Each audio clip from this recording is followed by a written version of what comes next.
इस वीडियो में हम चैलेंज टू बाइपोलैरिटी के बारे में पढ़ेंगे। We have already seen how cold war tended to divide the world into two rival alliances. हम तो ये पहले ही देख चुके हैं, पढ़ चुके हैं कि किस तरीके से कोल्ड वॉर ने पूरी दुनिया को दो राइवलरी अलायंसेस में बांट दिया। It was in this context that non-alignment offered the newly decolonized countries of Asia. But अब इसमें NAM यानी कि नॉन अलाइन मूवमेंट की एंट्री हुई, यानी कि जो कंट्रीज़ इन दोनों के साथ इन्वॉल्व नहीं थी, यूएस और यूएसएसआर के साथ उनकी कोई मेंबरशिप नहीं थी, कोई अलायंस नहीं था, उन्होंने एक नई दिशा दी।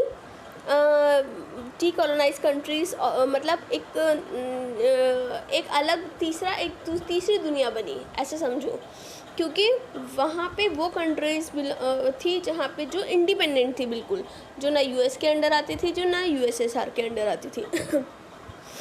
Africa and Latin America a third option not to join either alliance. ठीक है, तो वो जितनी भी कंट्रीज़ थी वो एशियन कंट्रीज़ थी जिन्होंने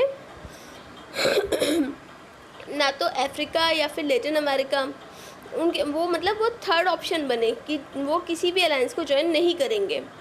the roots of NAM went back to friendship between three leaders, Yugoslovakia's Joseph Broz Tito, India's Jawaharlal Nehru and Egyptian leader Gamal Abdel नसर।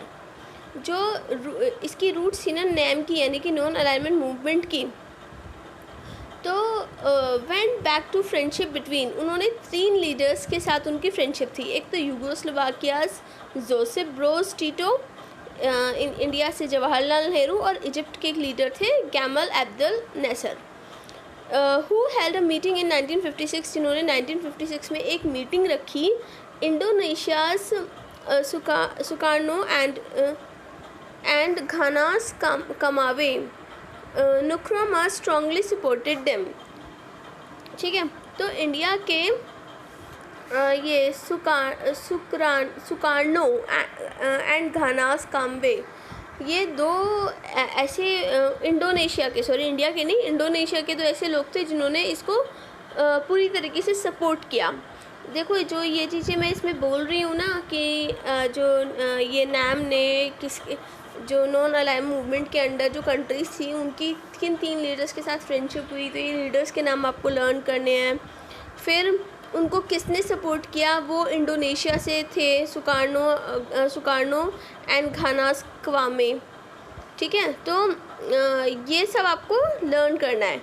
घाना भी जगह का नाम है और इंडोनेशिया भी जगह का नाम है। इंडोनेशिया से सुकार्नो और घाना से कवामे नुकुरमा। ठीक है, इन लोगों ने उनको सपोर्ट किया। These 5 leaders came to be known as 5 founder of NAM. तो ये 5 लीडर थे जिन्होंने नैम को बनाया।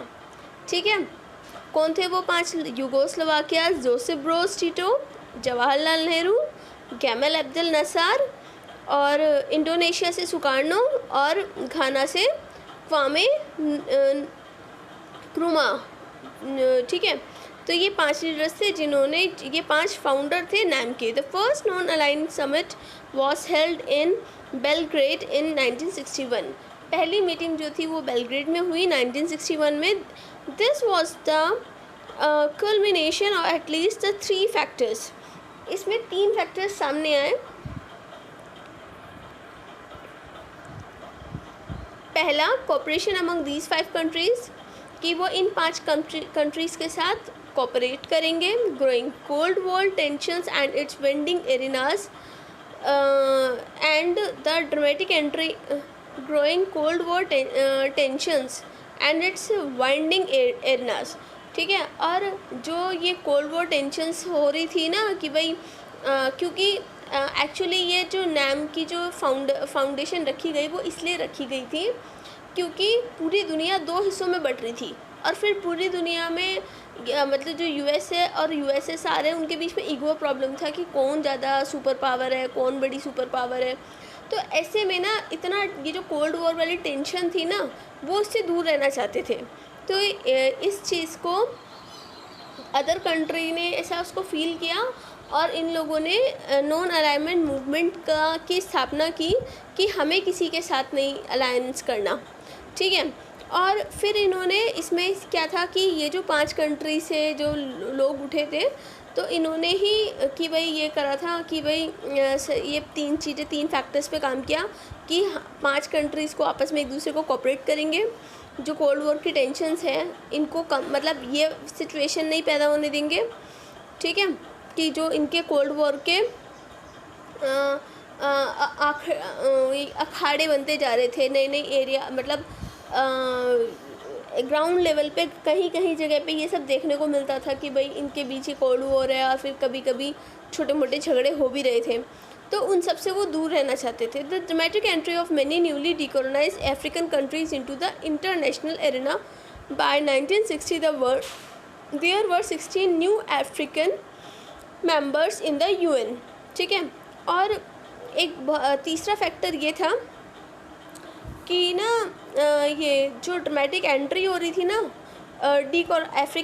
अफ्रीका को बहुत बाद में, आई थिंक 1974 के आसपास उसको आज़ादी मिली अफ्रीका को। तो जो अफ्रीका जो नई नई डीकोलोनाइज्ड हुई थी, तो वो किस में कहाँ एंट्री मार रही थी, UN में एंट्री मार रही थी, यूनाइटेड नेशन में के मेंबर बनी, ठीक है। तो वहाँ पे 16 नए मेंबर बने UN में 6 अफ्रीका से। The first summit was attended by 25 member states over years. The membership of NAM has expanded. जो फर्स्ट समिट जो था वो 25 मेंबर्स के साथ रखा गया, और जो मेंबरशिप थी NAM की वो एक्सपेंड की गई कि उसमें और भी लोग उसमें मेंबरशिप ले सकते हैं। The latest meeting, the 18th summit was held in Azerbaijan in 2019। 18th summit उसका 2019 में हो। It included 120 member states and 17 observer countries. तो ये देखो कि इससे पहले जो सबसे पहला जो समिट था उसमें सिर्फ 25 स्टेट मेंबर्स थे, पर 2019 में ये स्टेट मेंबर 120 हो गए थे, और 17 ऑब्जर्वर कंट्रीज़ भी थी जो NAM की मीटिंग्स में थी, मतलब 18 समिट में। The non alignment grew into a popular international movement. जो नॉन अलाइनमेंट मूवमेंट था ये एक इंटरनेशनल मूवमेंट बनता जा रहा था। Countries of various different political system and interest join it. और बहुत सारी कंट्रीज़ थी जो इसको ज्वाइन करने में अपना इंटरेस्ट दिखा रही थी, क्योंकि वो इसको क्यों ज्वाइन करना चाहती थी, क्योंकि वो फ्रीडम के साथ रहना चाहते थे। एक तरीके से किसी सुपर पावर के अंडर जाना तो उनको एक तरीके से कॉलोनाइज लग रहा था कि भाई उनके ऊपर कोई ना कोई तो हावी है। This made the movement less homogeneous and also made it more difficult to define in very neat and precise term.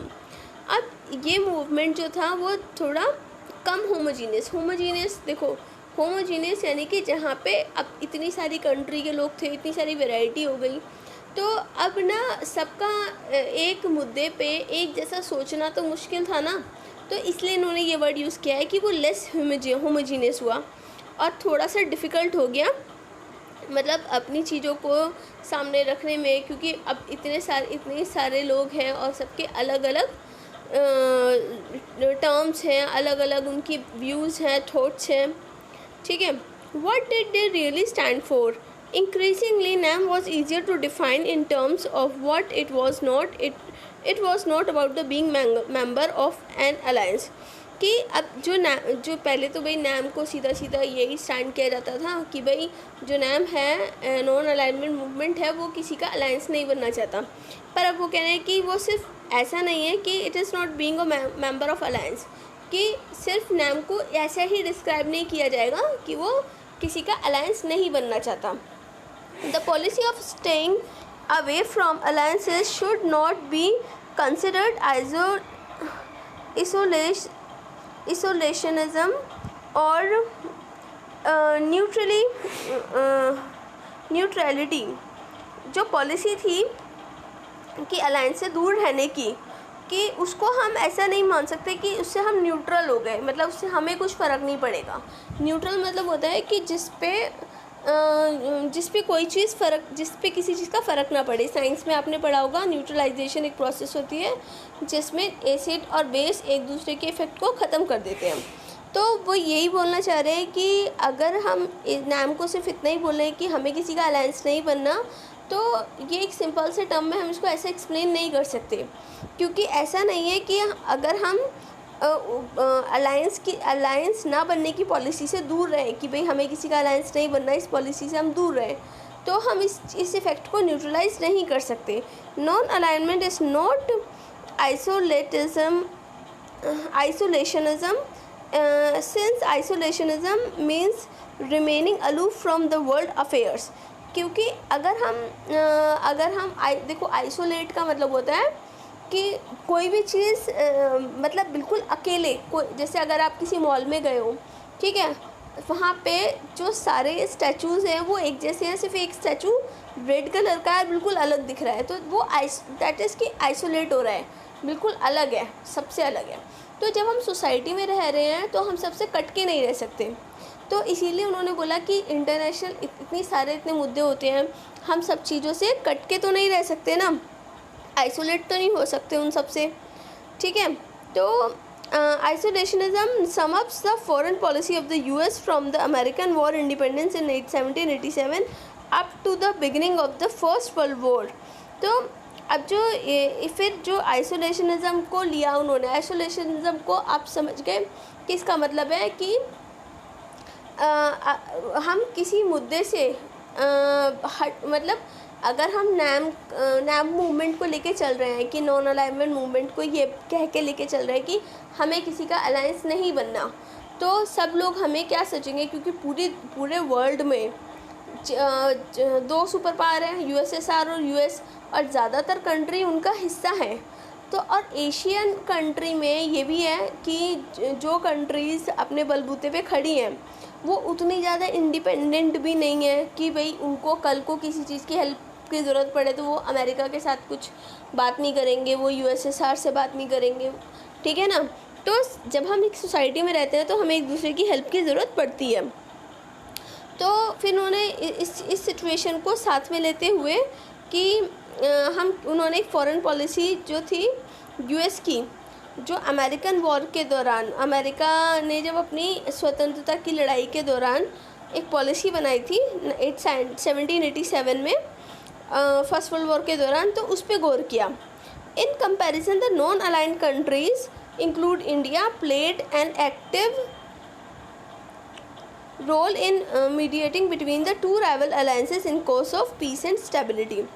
कि जो नॉन अलाइंड कंट्री है वो क्या कर सकती हैं, बेशक से वो किसी का हिस्सा नहीं है, पर वो एक मीडिएटर का काम कर सकती हैं दोनों राइवलरी सुपर पावर्स के बीच में, वहाँ पे शांति बनाए रखने के लिए। Their strength was based on their unity and their resolve to remain non-aligned despite the attempt by the two superpowers to bring them into their alliance। कि वो नॉन अलाइंड रहकर, कि मतलब वो उनका हिस्सा ना बने, पर नॉन अलाइंड रहकर दोनों सुपर पावर्स के बीच में अलायंसेस करा सकती है, मतलब उन दोनों सुपर पावर्स के बीच को लड़ने से रोक सकती हैं, मतलब वो ऐसा मीडिएटर का काम कर सकती है। Non-alignment is also not neutrality. Neutrality refers to principle to policy of staying out of war. Neutrality जो है वो किस सिद्धांत पर बनी है कि किसी भी स्थिति में वॉर से दूर रहना, मतलब लड़ाई झगड़े से दूर रहना। States practising neutrality are not required to help end a war. जो स्टेट्स हैं वो किस चीज़ के ऊपर ज़्यादा प्रैक्टिस करेंगे कि वो ना किसी वॉर को ख़त्म करें, या किसी वॉर को ऐसी स्थिति ही पैदा ना होने दें कि वॉर हो, लड़ाई हो। They do not get involve in wars and do not take any position on the appropriates on morality of a war. कि ना तो वो किसी वॉर में इन्वॉल्व होंगे, ठीक है, और ना ही वो इस तरह की पोजीशन लेंगे कि भाई इस तरह का कुछ किसी चीज़ को फेवर करेंगे कि किसी के बीच वॉर हो। Non aligned states including India were actually involved in war for various reason. पर नॉन अलाइंड कंट्री भी, इंडिया को मिला के भी, मतलब जितनी भी नॉन अलाइंड कंट्री हैं, चाहे हम इंडिया उसमें चाहे इंडिया भी शामिल हो, तो कई बार हम वॉर में इंक्लूड हो चुके हैं ना चाहते हुए भी। They also work to prevent war between others and tried end wars and had broken out. ठीक है, तो उन्होंने इस वॉर को रोकने के लिए और उस मतलब ऐसा इंडिया भी इसमें बहुत काफ़ी एक्टिवली काम किया है। इंडिया ने भी एज ए मीडिएटर कि कहीं पे वॉर ना हो, पीस एंड ट्रीटी बनी रहे। ठीक है, तो इस वीडियो में आपको ये बताया कि जो बाइपोलैरिटी है उसको कैसे रोका गया। देखो, बाइपोलैरिटी, बाई का मतलब होता है दो, और पोलैरिटी मतलब वो मानसिकता जिसमें ना हम या तो बहुत ज़्यादा, पोलैरिटी का मतलब होता है कि जब हम एक मानसिक स्थिति जिसमें या तो हम बहुत ज़्यादा उदास रहते हैं, बहुत ज़्यादा खुश रहते हैं।